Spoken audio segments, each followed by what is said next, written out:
Earth, a planet teeming with life. Imagine a place where technology and magic intertwine, where alien races coexist, sometimes in harmony, often in conflict. This is Earth, a world on the brink of something extraordinary, a world on the edge of chaos. The very air hums with a strange energy. It is a place of vibrant colours and even stranger inhabitants. Creatures of all shapes and sizes walk the streets. Some are humanoid, others defy description, but all share this world, for better or worse. We begin our journey in one such place, a place called Cider.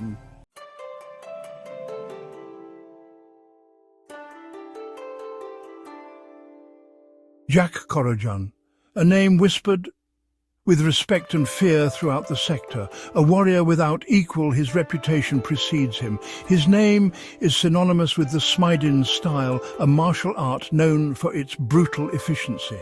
Jack has spent a lifetime honing his skills, becoming a weapon of unmatched precision. But even warriors grow weary of endless battles. Even legends seek peace.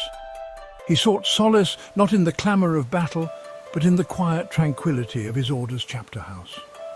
Little did he know his time of rest would be short-lived.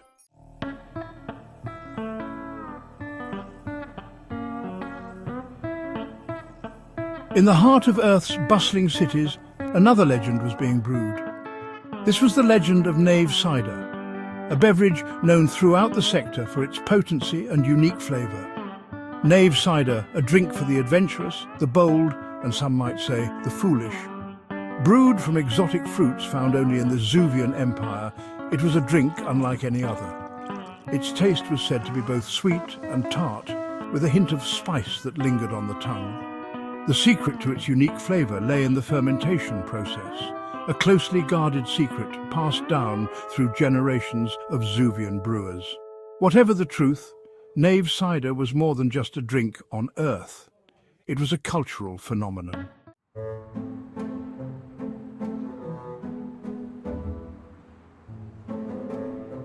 On the bustling streets of Earth's capital, far from the serenity of the Smidin chapter house, walked a being of a different sort. This was Dave the Knave, a name whispered not with respect or fear, but with a mixture of pity and amusement. Dave was known for his misfortune, a constant companion that followed him like a shadow. Despite his constant string of mishaps, Dave possessed an almost unnatural optimism. He met each new disaster with a resigned sigh and a shrug, as if accepting it as just another Tuesday. Dave the Knave was a fixture in the city's tapestry, a thread of chaos woven into the fabric of everyday life.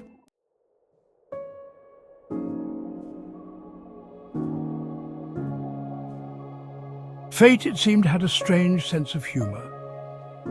When the owner of Knave Cider, a distant relative of Dave's, passed away under mysterious circumstances, Dave found himself the unexpected heir to the Knave Cider empire. The news was met with a mixture of disbelief and trepidation. Those who knew Dave and knew of his legendary misfortune wondered what this meant for the future of their beloved cider. Even Dave himself seemed unsure of what to do. He was a simple man, accustomed to a life of minor mishaps and the occasional exploding fruit cart. Yet beneath the uncertainty, a spark of determination flickered in Dave's eyes. He would brew the best Knave cider Earth had ever seen, even if it was the last thing he ever did.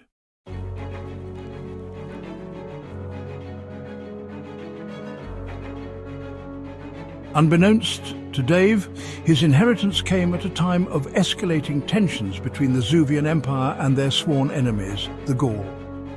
The Gaul, a race known for their ruthlessness and insatiable thirst for conquest, had long coveted the Zuvian Empire's resources, including the exotic fruits used to brew Knave cider. The conflict, simmering for generations, threatened to boil over into open war. Caught in the middle of this brewing conflict was Dave the Knave, a man who just wanted to brew a decent cider and maybe avoid tripping over his own feet for a day or two. Little did he know he was about to become a pawn in a much larger game.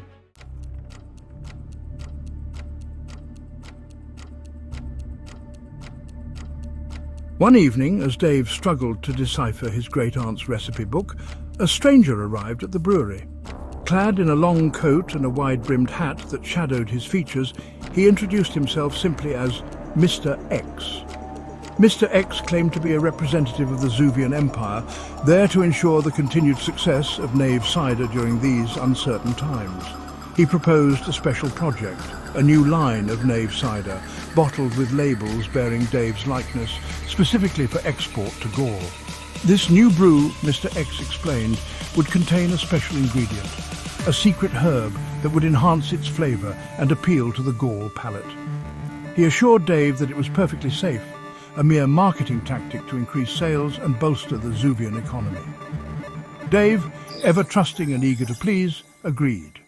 He accepted the vial of glowing purple liquid, unaware that he was holding the key ingredient to a recipe for disaster.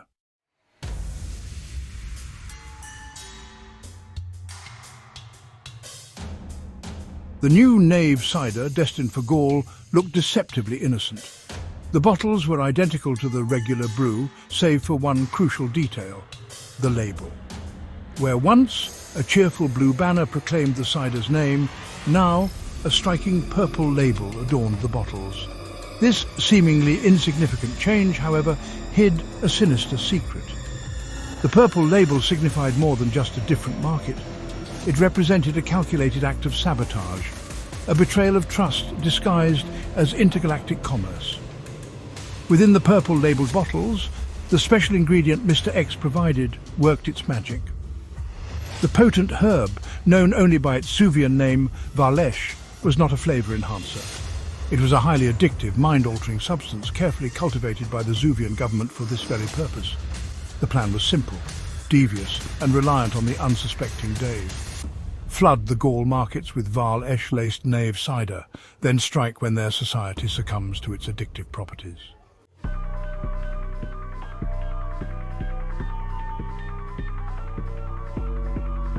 As shipments of the purple-labelled Knave Cider began leaving the brewery at an alarming rate, Dave found himself increasingly entangled in the Zuvian government's clandestine operation. Officials, their uniforms adorned with medals and insignias he didn't recognize, became regular visitors, often arriving in unmarked ships that seemed to shimmer in and out of existence. They showered Dave with praise, hailing him as a patriot and a hero of the Zuvian Empire. Dave, overwhelmed by the attention and naively trusting, basked in the unexpected adulation. He had become unwittingly a linchpin in a dangerous game, a puppet dancing to the tune of powers far beyond his comprehension.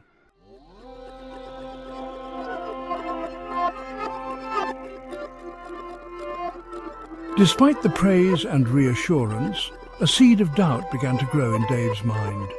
The constant visits from the Zuvian officials, their secretive manner, the ever-increasing demand for the purple-labelled cider, it all felt wrong.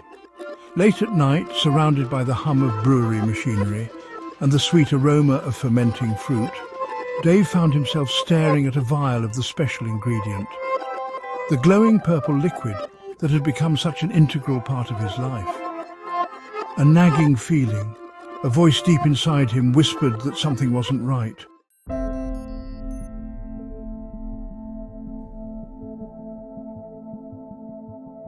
The Zuvian plan was audacious, bordering on reckless. It hinged on the belief that the Gaul, known for their discipline and military prowess, would crumble under the influence of Varlesh. The architects of this plan, a council of high-ranking Zuvian officials, saw it as a necessary evil, a way to end the conflict swiftly and decisively. However, not everyone within the Zuvian government agreed with this course of action. Whispers of dissent echoed through the halls of power, concerns about the unpredictable nature of Varlesh and the potential for catastrophic, unintended consequences. The council, driven by a potent mix of fear and ambition, pressed forward with their plan.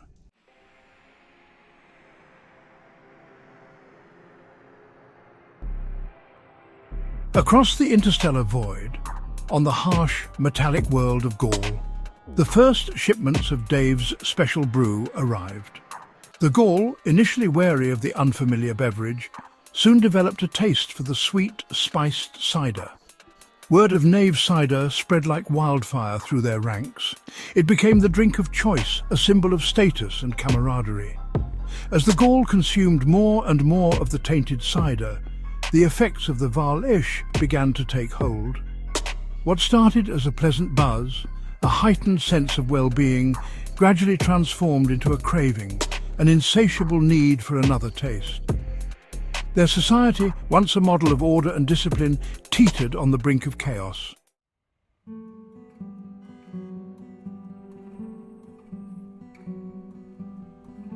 The vibrant metallic cities of Gaul, once marvels of efficiency and order, began to show the insidious effects of Val-Esh.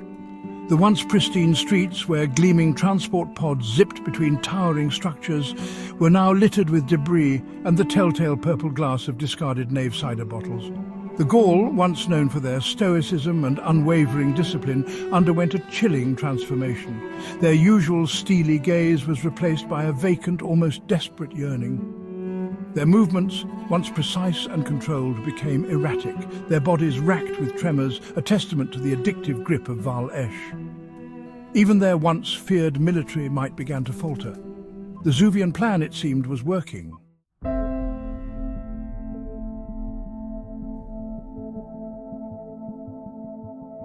Within the gleaming towers of the Zuvian capital, a sense of anxious anticipation filled the air. News of the Gauls' deteriorating state, their descent into the throes of addiction, reached the ears of the council. Whispers of an impending strike, a decisive blow to cripple their weakened enemy, circulated through the halls of power. The council, emboldened by the apparent success of their plan, prepared for war. Fleets were mobilized, weapons were prepped, and soldiers, fueled by a potent mix of patriotism and fear, bid farewell to their loved ones. The galaxy held its breath, bracing for the inevitable conflict.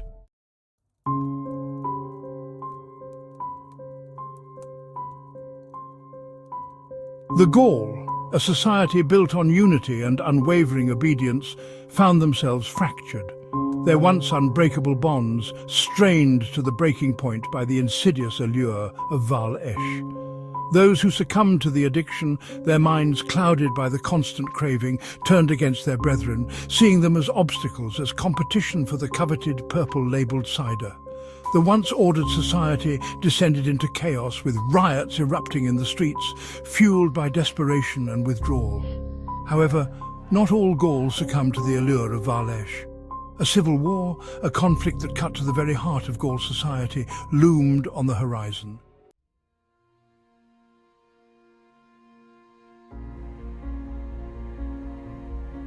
Back on Earth, far from the impending war, Dave the Knave found himself wrestling with a growing sense of unease. What started as a simple business deal, a chance to finally find success, had spiraled into something far more sinister than he could have ever imagined. Reports from Gaul, smuggled out by sympathetic traders, painted a grim picture of a society on the brink of collapse. Stories of addiction, violence, and brother turning against brother filled Dave with a chilling dread. The weight of his unwitting involvement, the realization that his cider, his legacy, was being used as a weapon, pressed down on him with suffocating force. He tried to ignore the reports, to convince himself that it wasn't his fault, that he was just a pawn in a larger game. But the faces of the Gaul, their eyes pleading for a salvation he couldn't offer, haunted his dreams, a constant reminder of the unintended consequences of his actions. The burden of guilt, the knowledge that he had played a part in this tragedy, gnawed at his conscience, leaving him feeling hollow, a puppet master who had lost control of his strings.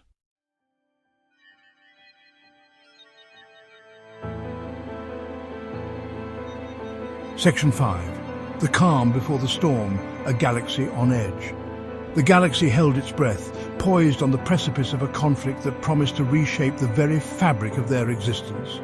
The Zuvian Empire, emboldened by their perceived advantage, prepared for a decisive strike, their fleets amassing at the edge of Gaul territory, their weapons charged, their resolve hardened.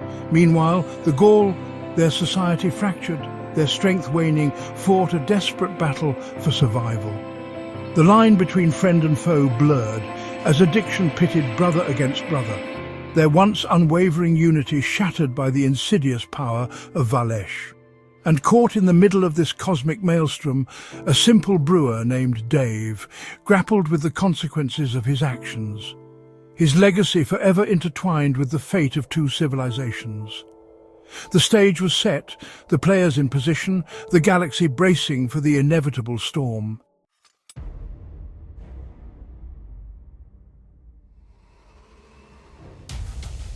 Section 1, Friendly Fire, the addictive backlash. The Zuvian Council, confident in their strategy, launched their offensive. Their warships, sleek and deadly, pierced the Gaul defences, their weapons unleashing a torrent of destruction upon their enemy. Victory, they believed, was within their grasp. However, the Council had severely underestimated the unpredictable nature of Varlesh. The addictive Cider, intended to weaken the Gaul war machine, had instead created a volatile and unpredictable enemy, one that no longer distinguished between friend and foe.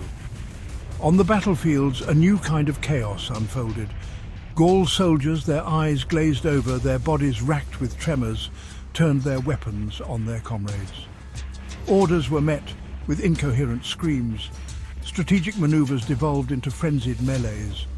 The fog of addiction, fueled by the never-ending thirst for Varlesh, had blinded the Gaul, turning their once formidable army into a chaotic force, as likely to inflict casualties on themselves as on their intended enemy.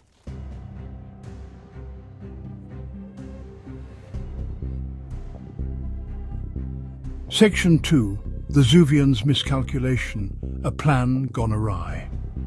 The Zuvian Council watched in disbelief as their carefully orchestrated invasion descended into disarray. The reports flooding in from the front lines painted a picture of chaos, of a battlefield where their enemy had become as dangerous to themselves as to the Zuvian forces. What they had failed to anticipate, in their hubris and their eagerness for a swift victory, was the indiscriminate nature of addiction. Varlesh did not care for uniforms or banners, for loyalty or duty. It demanded only one thing to be consumed, its thirst unquenchable, its grip absolute. The Council, faced with the horrifying consequences of their actions, found themselves paralyzed by indecision. Their carefully constructed plan, their gamble for galactic dominance, had backfired spectacularly, leaving them teetering on the brink of a catastrophe of their own making. The whispers of dissent, once easily silenced, now echoed through the command center, a chorus of condemnation and fear. The Council, once hailed as visionaries, were now seen as reckless gamblers, their legacy forever stained by the chaos they had unleashed.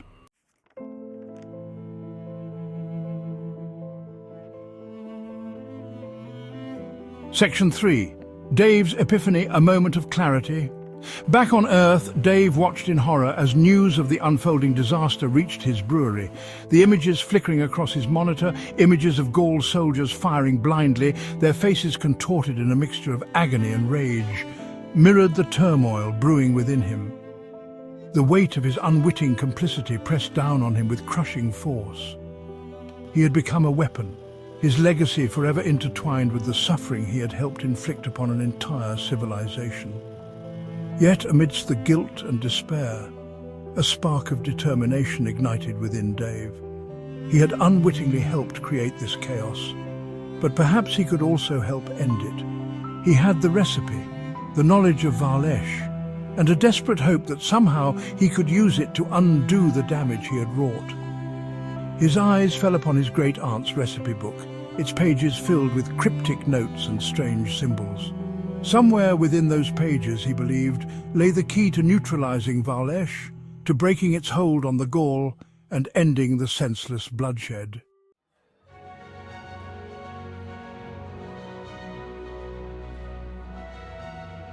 Section 4. A glimmer of hope, an unexpected alliance. Driven by a newfound sense of purpose, Dave embarked on a perilous journey. He knew that time was running out, that every moment of inaction meant more lives lost to the madness of Varlesh. His quest for redemption led him to the most unlikely of allies, a Gaul warrior named Kalen. Kalen, one of the few Gaul who had resisted the allure of Varlesh, had been fighting a desperate losing battle against the tide of addiction that threatened to consume his people. He saw in Dave, the unwitting architect of their suffering, a chance for salvation, a glimmer of hope in the encroaching darkness. Together, bound by a shared sense of responsibility and a desperate hope for redemption, they set out to find a way to break the hold of Varlesh, to heal the wounds that divided their people and end the senseless cycle of violence. Their alliance, forged in the fires of a war they never wanted, offered a glimmer of hope in a galaxy teetering on the brink. The fate of two civilizations, the legacy of Knave Cider and Dave's own chance for redemption, now rested on their shoulders, a heavy burden to bear in a galaxy consumed by chaos.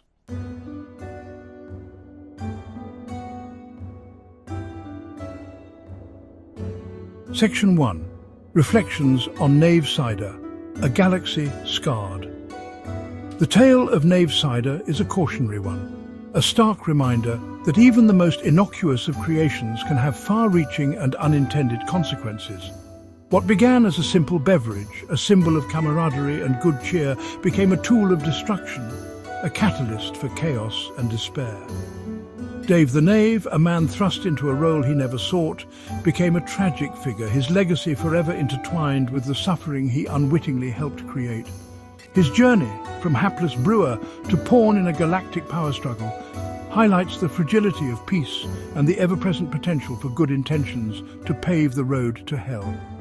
The scars left by Varlesh, the addictive concoction that fueled a war, run deep. The Gaul, their society shattered, their unity fractured, face a long and arduous road to recovery. The Zuvian Empire, their victory a Pyrrhic one, must confront the consequences of their actions. The realization that their thirst for power unleashed a force they could not control. And what of Knave Cider? The once beloved beverage, its name now synonymous with betrayal and addiction, is a fading memory, its legacy forever tainted. The taverns of Earth, once filled with the laughter of patrons enjoying its unique flavor, are now haunted by the echoes of a galaxy scarred by conflict. The story of Knave Cider serves as a potent reminder that even in the vast expanse of the cosmos, our choices, no matter how small or insignificant they may seem, have the power to shape the destiny of worlds. It is a tale of ambition, betrayal, and the enduring power of hope, a testament to the resilience of the human spirit in the face of unimaginable darkness.